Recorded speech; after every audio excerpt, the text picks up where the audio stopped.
Yvonne, I'd like to thank you so much for taking the time out of your busy schedule to meet with us today. No problem. Now I'm going to just go right into it. This is for Black History Month. Now, when did you know you wanted to be a singer? Ever since I can remember. Like, ever since I had the notion that, you know, singing was something to do. I used to stand in front of the television and sing when I was a baby. You know, I was one of those babies that would, you know, hold myself up on the coffee table and dance when the music would come on. Oh, nice. So I always knew. Okay, perfect. So, you know what, I'm just going to roll right into it. Who are those that you looked up to, any kind of mentors or... Oh my gosh, influences, like, I had so many male, female artists. From, you know, like Gladys Knight and the Pips, Chaka Khan, Aretha Franklin. I liked a lot of really strong vocalists, but I also like really sweet and smooth vocalists too, like Denise Williams or Minnie Riperton or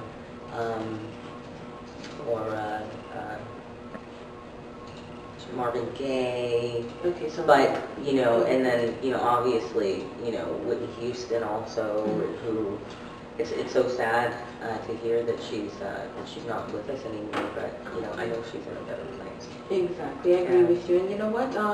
After this, I'd like for us to kind of have a little discussion about that towards the end. Sure. Okay. Did your family and friends and others around you offer you support from the beginning? No. Okay. No. Okay. Friends, yes. Family, not so much. Like, my father didn't really see that he didn't see that music was something that was stable, a hard life, all this, that. But then, you know, I did research. I did my research. I met some really influential people like Jackie Richardson, who's a famous or well-known actress here in Canada, also singer. And I did the show in Misbehavin' with her and her daughter Kim Richardson. And she really was like a very strong mentor for me from about the age of 12. You know, she actually was like, you know, sweet enough to come and talk to my dad and say, I do this for a living, you can make a living, I'm doing well, you know, your daughter's very talented, blah, blah, blah, blah, blah, to give me the thumbs up. And, you know, through her I was able to do my first professional musical theater gig. Okay, and that's Ain't This the Game? No. That was Rainbow World, a production that Salome Bay actually wrote. And yeah, so that was my first professional gig. Wow. Yeah. Well, so, you know, that's wonderful. And in terms of even support from family, or I guess lack thereof, or in terms of the support from the beginning, which I understand in terms of, say, the parents, they're afraid of you not succeeding. So it's not supporting you because they didn't believe in you, but more the fact that their fear of you not being able to make a living and be comfortable. Yeah, they didn't. But you know, there's a lot of it. And here's the thing, like, as a parent myself now, like, I get it. Like, you want to protect your kids. You want to protect your kids from the evils of the world the best that you can, until they and teach them the best that you can until they have to go out on their own. Now, with that being said, I have some of the same fears, even though I love what I do, and you know, I've been able to really make a career for myself. I still worry about her when she says, I want to get into music, I want to get into entertainment, I want to get into business. And like, what does that little fear come out? What are you thinking when? Well, first of all, a glaze goes over my eyes when she starts talking and about it, and I'm like, oh my gosh, you know, because I start to fear perhaps not necessarily the same things, because I know the business, my father didn't. Yeah. But I do, so at least I know that I would be able to give her some very solid guidance when it comes to that. And I do, but her path, she doesn't. She wants to get into it now and be like one of the Nickelodeon kids. But she's 30. There's a method to my madness, I think, and she'll appreciate it later on down the road. Right now, she's like, but yeah, but I just, you know, what it is, I think, is that it's like, because of the lack of support that I had, for Mhm. instance, all I did, you know how it is with kids, right? Like you sort of steer them away, and then they're gonna go directly to it because of Yeah, the if you tell fact. them no, they'll Then feel picked on, yeah, and they'll do rather than it. working with them. Now with her, I'm like, I just wanna, I kind of was like, you know, academically, I was like, I can't be bothered. I just wanna, I know that this is what I wanna do. That academics are so important, also very, very important aspect of it. Because if you, the more you know about the business side of things, then the more secure you are in when you get into the business. Well, exactly, and I imagine now me from the outside just thinking that it's a lot less, well, people will continue to poke the wool over your eyes, right? Because I mean, as we're still growing and developing, even now, me as an adult and yourself as an adult, there's things that we don't know. But at least knowledge is power. The more you know, the more you realize you don't know, but at the same time, you continue to grow and develop and push and get more information and insight. For her, I want to give her, I just know that I want to give her like the kind of, the guidance that I didn't have, armed with the knowledge that I do have, so that she can go and learn even more. Which is perfect. Yeah. Right now, I like that. Now, you said you received support from your friends.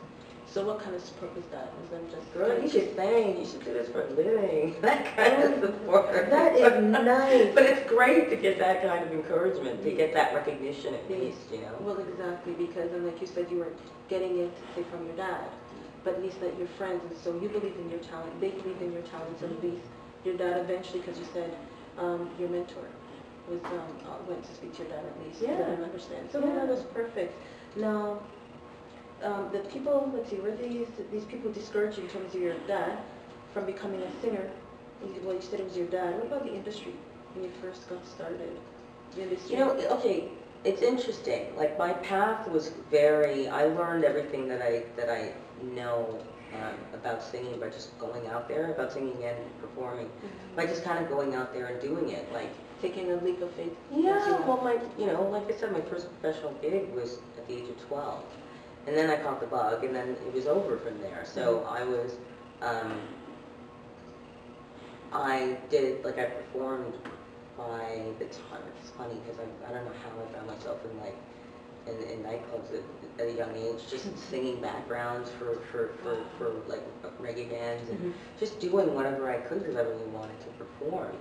I'm gonna jump in and just say, like the workshops that I do, I basically encourage them to jump in. Like you said, you're at nightclubs, you were probably too young to be in those nightclubs, but you're still, when you know what it is that you're working towards, where there's a will, there's a way. You find a way to do it, and the opportunities will come, because you said you jumped in, and you learned as you went along, right? Exactly, like, and it was good. Like, I mean, by the time I had a lot of experience with musical theater by the time I kind of hit 18. And then I was really sort of just getting into the whole nightclub or like gigging scene. So I learned everything that I needed to learn on stage. And from obviously some, you know, really talented people that were older than me around me, you know. I learned about some of the dangers and the negative aspects of people who get into it, who go down the wrong path also, and I'm glad that I was able to see that relatively early, so that wasn't the route that I decided to take, if that makes sense, you know, because I saw the after effects of people who just get involved with like substance abuse and stuff, and I was kind of like, that's not really where I want to be. And which is, I'm going to say, glad you've said that. I'm a believer that when you are working towards a goal, you know what it is, and so all those other things, the drugs, the this, the that, it will sidetrack, right? Well, it's a detour. It is a sidetrack. It is a detour. Some people get involved in stuff like that for very different reasons. A lot of the times it's just being in a vulnerable place, and at a vulnerable and remote place, and then, you know, you're just like, people, you know, escapism, all kinds of different reasons, but I just wanted to do what made me happy, and what makes me happy is music. I love hearing that. Thank you. Now, you know, I think we've covered that, some of the challenges you faced as a singer. Oh yeah. Well, once I became a recording artist, that was, it's interesting because you just find yourself, it's just very important, especially as a female, to be strong and to be firm about the things that you want. Ask for. I give you quality. So you want me to come do a photo shoot, I expect quality around me also. Like, don't waste my time. But when a woman makes demands like that, you know, the B word comes out. Yeah. As opposed to if a male were in that same position, it's like, oh, well, he knows what he wants. And I laughed when I saw it because I'm like, how many times have I complained about that? It's just like, you just, as soon as you're firm, then it's like, yeah. Oh yeah, she's been a banana, she's a she. Yeah. And I'm like, listen. But it's you have a set of standards that you, and each time you get that much more successful and you get better and stronger and you know what your capabilities are. Yeah, you know what your capabilities are, and you know you're going to deliver quality every time. So I deserve, I deserve quality. Give me a break. Of course. So I'm like, girl, I hear you. I hear you, girl. Now, how do you define success? Because we know in our society, like in media, how they portray success and how they, what true success is. What would you classify as true success in terms of for yourself? Success is being able to make a living doing what I love. That's success for me. You know what? Thank you. I love that statement because it's true, because we constantly hear what the media says success is. It's not about that. If I was driven by money, I would have made some very different choices, I think, in my life. But that's not my motivation. My motivation is to do what I love, right? I reap the rewards based on doing the things that I love and be passionate about it, and to be and to put out quality. Exactly. Now you didn't make a statement that if you were doing it for money, you'd be on a different route. I would have made different choices. I think. Now, did you want to go in? Could you? Well, it's like, I think I would have made choices that were less about integrity than they were about quality. Yeah. Do you know what I mean? No, I 100%. If I wanted to be a pop from the age of 18, I just would. If I wanted to be the pop icon, that all I want is other people to give me good, give me great songs. Yeah, write your music, but you. And then I just go out there and do my thing. But you write. But that wasn't about, for me. It was important for me to become a songwriter and include that as a part of my arsenal as an artist. Yeah. So those are the types of decision making, or those choices, those types of choices are what I'm talking about. And I appreciate you saying that, because I'm a firm believer when you're doing whatever you love to do and the integrity behind it. I truly believe the money will come, but you have to craft your art and make sure that the integrity is in mind. I've always believed that myself. Yeah. I remember meeting Shaka Khan, and I had a brief moment to kind of say, how do you do it? Because this industry is crazy. I'm like, this industry can make you crazy, and I was going through a transitional period at that time. She was here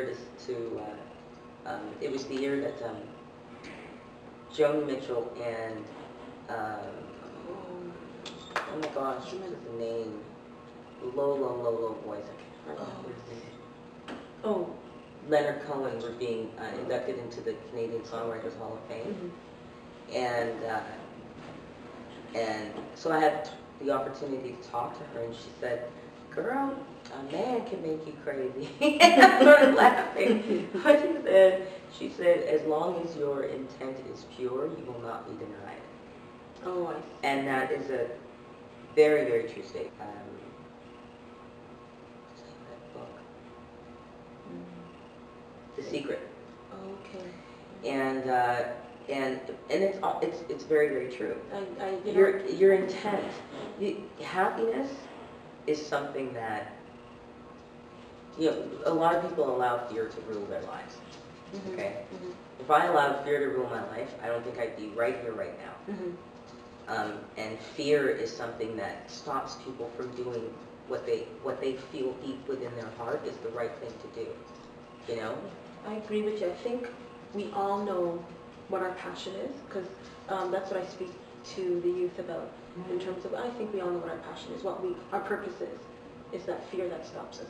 Because we have that instinct within us that says, you should be doing this, and it's that the fear, and then others around us that will also speak that fear within us, afraid of stepping up. When you let go and you trust, there's something that happens that... It's that free fall. Yeah. There's something that happens because as soon as you allow for that trust to happen, then things start to fall into place. But you honestly have to let go of the fear and then trust.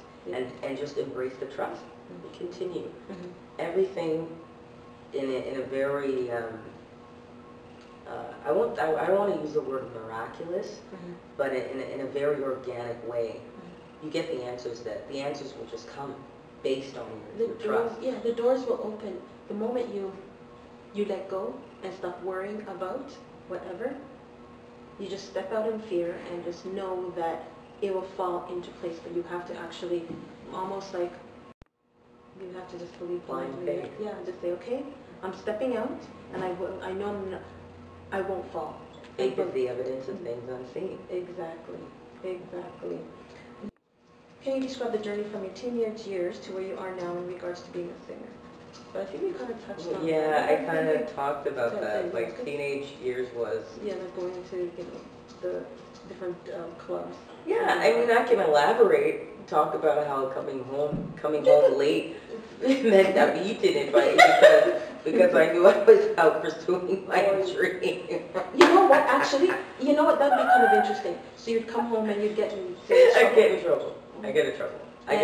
And then how did you deal with getting in trouble? Okay, because you got in trouble for your dad. Yeah. And then you still did it because, go ahead. I love it. I couldn't, it's, performing was my crack, like performing and pursuing my dream was my crack. That was all I wanted to do. And I didn't mind, like if it meant that I was going to get in trouble to do something, take a step closer to my dream, then that's what I was going to do.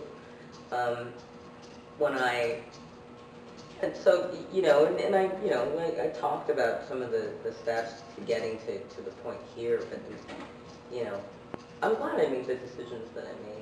Me too, and the rest of us are glad you did as well. And I hear what you're saying. I agree with it in terms of, and now we're speaking towards the youth, and it's not telling you not to listen to your parents. No. If you truly believe within you, in terms of your goals. Here's my thing. Is I'm going to talk to the parents for a little bit. For parents, it's very, very important that you listen to your kids when it comes to what they want to do. And really hone in and key into their passions, because it's so important to support them, to support their dreams. The last thing you want to do is just sort of say it's not possible and just shoot that down right at the very integral part of their development. And when they're becoming boys to men or girls to women. So that's the big thing now, and for the youth, like, if you're passionate about it, let your parents know about it. Allow them to help you through, in whatever way that they can. Do some research and show them. If they lack understanding, do the research and show them and say, look, these are some of the options that I have, or that are available in this particular trade. It's a difficult, the relationship between parent and youth is difficult, especially within the teenage years. It's difficult. That's a very sort of like age of reason. By the time 12, 13 hits, the age of reason. So you start to, your kids start to understand things on a deeper level. And then start questioning more, because I know when I was teenage, I questioned everything. You have to. And I know I drive my mom crazy, but it's like, it's not enough that you tell me Did she shut you down, though? No, she didn't. I would just, I have to say I was very blessed because my mom's always supported me and encouraged me. I mean, she didn't just toss, and say, okay, go ahead and do whatever, but I mean, She was supportive. She was very supportive. I've always had to I didn't tell her what I wanted to do, and she'd be there backing me up, but I'd have to do my work. Exactly. So I have to do my That work. was that's a big thing, is that enforcing, and that for me as a parent as well, it's like I just enforce the importance of the academics. My daughter wants to go and pursue her dream, like, if you can say that you have wherever she decides she wants to go, like if it's like NYU or like a really great university or college for performing arts, or Berkeley College of Music, she's got to make sure that in order to get there, she's got to make sure her marks are up to par. And I'm all over it. I'm all over it. I support her 100%. But because in a couple of years she wants to go into a school of the arts, and I'm like, you know what? I'm all over it and I'm all for it. But let's make sure that when you do arrive there, that you're not diving completely into the and the other part is failing. So I'm really proud of her. I feel like I'm doing all right with her because her marks are fantastic. Very good. And she's in a French immersion school right now. So so that's perfect. Yeah, so she's doing really you've well. seen from the side of parent not supporting, now you're supporting, but saying, by the way, there's the academic part that you need to make sure that Absolutely. they're working together. Now, what does it mean for you to be black in Canada? It's something I can't help. I'm just saying. What does it mean? Yeah. Is it difficult being a black, say, female in the industry? Here, yes. Yeah. Absolutely. Yeah, elaborate a little. Absolutely. The way that radio is set up here, especially, and it's changed over, I'll say that it's changed over the past 10, 20 years, drastically, but still more change required. yeah, I mean, it's good. I mean, I'm blessed. I can't lie. Like, I'm blessed because I've been able to write songs that people dig. You know what I mean? That people enjoy. So, I will get played, but it becomes difficult. The urban genre in Canada in general is pretty difficult because we're inundated with foreign U.S. and foreign acts as opposed to urban music that is completely Canadian. We're inundated with it, so it's hard. It's hard to find that place. So that's been a challenge. Urban radio here, our demographics, very different than how the demographics laid out in the U.S. So that's a difficult. It's just it can be. It has its frustrating moments as an artist, but again, I'm really I've been fortunate. I've been really blessed. Yeah, because your music covers, I try to make it very, pretty universal. Yeah. Even though, the basis of it is, and I dabble in different sounds, but the basis of it is R&B and soul. So, but the pop influences are what allows it to kind of cross. So it's interesting. I kind of have to tailor. I feel like I end up tailoring stuff for radio. Sometimes it takes the fun out of it, but then the challenge makes it cool. Makes it, yes. Yeah. That makes it fun and challenging part of it. Now, yes. I get the impression that you are. Yeah. Is there anything that you'd like to change? Yeah. Just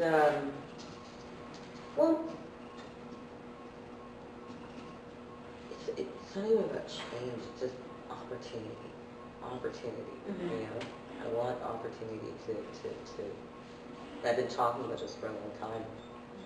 Or I'd like to create more opportunities to expand outside of Canada. Okay. I have on very really sort of like small levels, but to expand with the support necessary to really make an impact. Okay, so U.S. and internationally. Internationally, yeah. Gotcha. Now, but I guess, in terms of what advice would you share with the youth about pursuing their goals? Because, I mean, just from the conversation we've been having, I so appreciate you taking the time, because you underline everything that I stand for and what True Potential stands for, organization, in terms of pursuing your goals. So, I guess first to finish I really up, like that name, by the way, True Potential. I appreciate that. Thank you. Thank you so much. Yes, anything that you'd like to share? And I know our last question about Black History Month celebration. Yeah, if you can, what you'd like to, say to the students. Well, in terms of pursuing your goals and your dreams, is just narrow it down, and then focus, and then just be persistent. Persistence is a very, very important part of achieving your goals. Never stop believing. Just always keep your eye on the prize, and work hard. You have to work really, really hard to get to be diligent. Work hard, and because the really, really good, the successful people have put in a lot of hours to become great. Exactly. You know what I mean? Yeah, they didn't just wake up and just successful overnight. And there's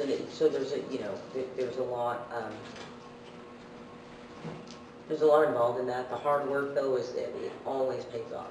It always pays off. Well, thank you. And lastly, I think in the terms of the Black History Month, let me put something out there in terms of, I guess for me, Black History Month,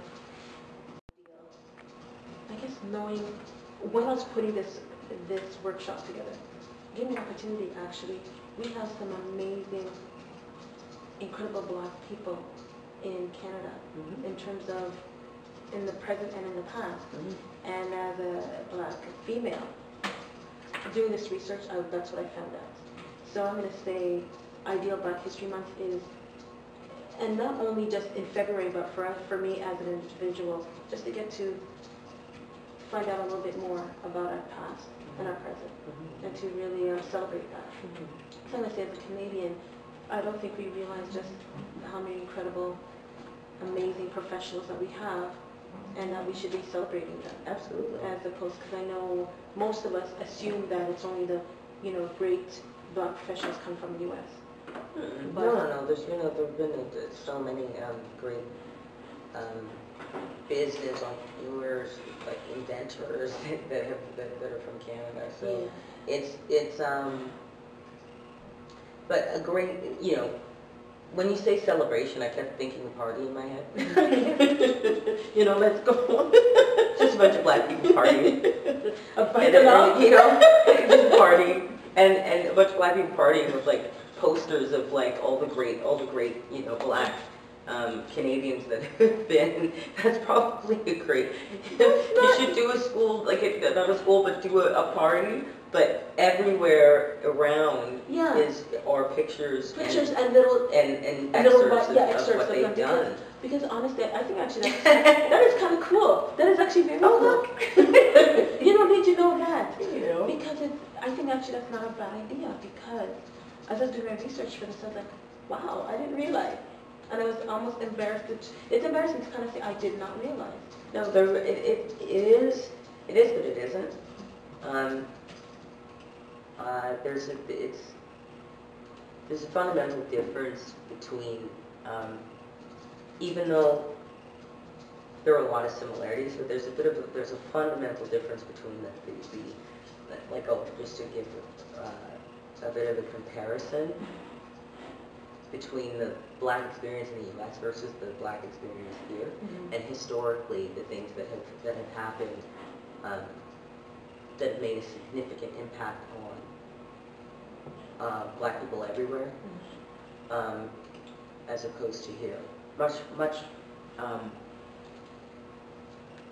much better documented in the U.S. than some of the things that occurred here. But it still affected. Yeah.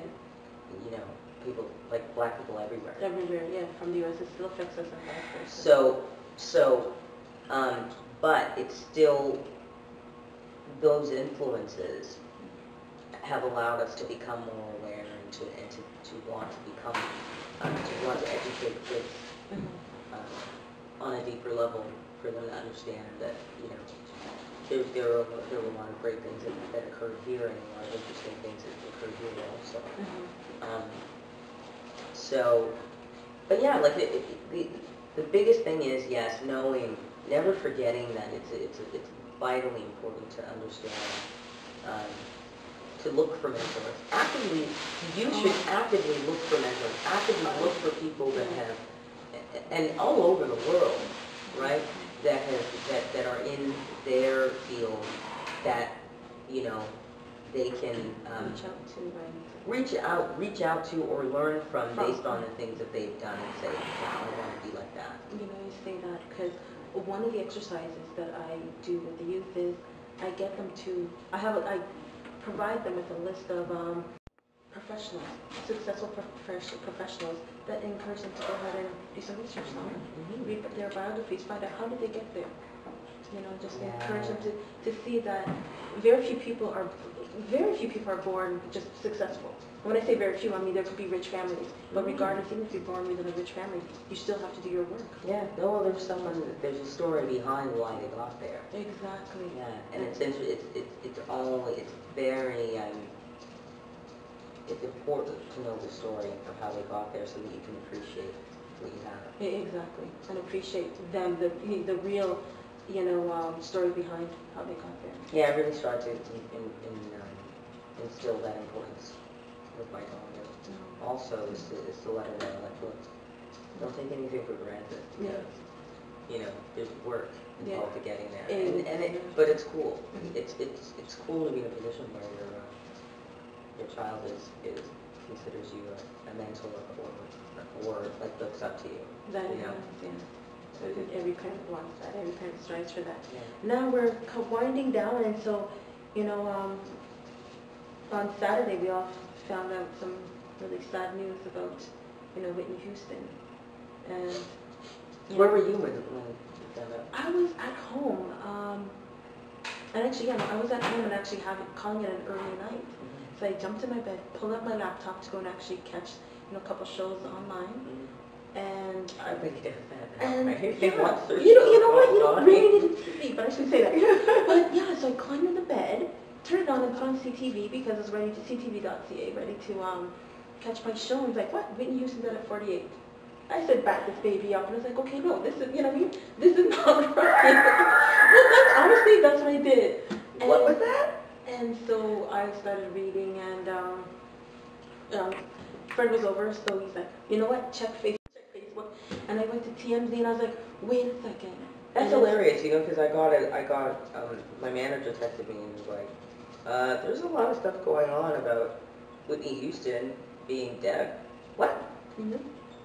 Sort of doing it, like, but it was funny because as I was doing the research, the internet hadn't even really caught on yet. Well, that's right. That's why I checked TMZ. It hadn't caught you know, they're all up in everybody's business. I thought that I would just go check it, and that it's not something that I would necessarily do. But it's like, if anything is anything, I know. Yeah, I'd be like, yeah, exactly. Let me find out. You know what? I was thinking, if I want to get some information quickly, let me go there. Yeah. And then I went and checked the TV just in case, you know, the internet was... Was there anything on TMZ at the time? No, they had something, but again, they weren't releasing anything more than she was found in a hotel room, and that was it. And then they started speaking about, you know, all the wonderful things that she did, and of course some not so good things, but you know what I mean? So that's all they had, so they didn't really have anything else.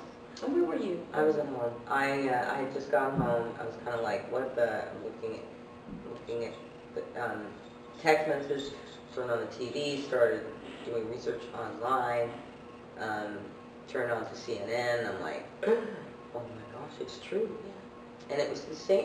It's crazy, but like, okay, when Michael passed, he was about to do this big world tour, right? Yeah. Then when she passed, but everybody was like, okay, she's getting back. Well, yeah, because she's supposed to be on what show was she? She was supposed to be on, you know, there was a few... X Factor or something? Or few talks about X Factor. She was supposed to do a remake of the movie Sparkle, the 70s movie Sparkle. She had a lot of things that were positive things on the go for her. That she was gearing up to do, and then it was like, what? So, it really affected me. But I was so... any young girl that was a singer that had aspirations to be a singer. we were all standing there the mirror saying, I want to be Whitney Houston. How will I know if he really loves me? Saving all my love for you. I wanted to be her, you know, I wanted that voice. What a beautiful voice. Now that you... But yeah, no, that is so true. Like, I mean, I outplayed, like Bodyguard, her movie. Yeah. I just love that movie. I love the video. I love her performance of that song. She was glowing in that video because she was pregnant at the time. She was glowing. Was it I Will Always Love You? Yeah. If I should stay. Like, everybody wanted to sound like her, man. You have such a beautiful voice, honestly. You keep on opening up those can of worms. But I'm giving you little tidbits. You are giving me little tidbits. I guess it's all you need. Fine. It's been such a pleasure. Thank you ever so much. And you know what? I learned something, and I appreciate that, and I'm sure the students will learn something from. I hope so, because this wouldn't have made any sense. Exactly. You know, but it's got to make sense. It does make sense. Like I'm make it make sense. It makes sense. Exactly. It must make sense, right? Divine says it must make sense. But thank you ever so much. Thank you, Ken.